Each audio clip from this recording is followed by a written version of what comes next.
Se encuentra estable pero con lesiones severas este adolescente de 15 años que fue víctima de motoasaltantes en la ciudad de Guarambaré. De acuerdo a las informaciones que se conocen, el chico se resistió a entregar su botín de fútbol y un aparato celular.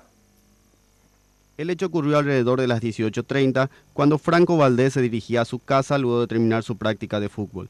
En el trayecto fue abordado por dos delincuentes, quienes luego de forcejear con él ejecutaron el disparo.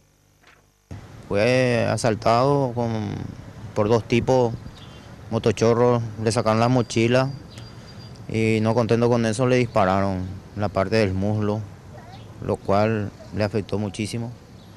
Ahora está en terapia intensiva con un cuadro de 72 horas de control, ¿verdad? El adolescente fue auxiliado rápidamente por los vecinos, quienes lo llevaron hasta el hospital más cercano. Mi hijo era lo máximo para mí, ¿verdad? Y verle así a un hijo sano estar ahora postrado en la cama por culpa de algunos cuantos que no quieren trabajar. Y eso te indigna, no te da otra cosa que decir cosas boludeces, ¿verdad? De matarle a la gente que no corresponde, ¿verdad? Los padres se encuentran muy dolidos por lo sucedido y piden apoyo de sus familiares y amigos.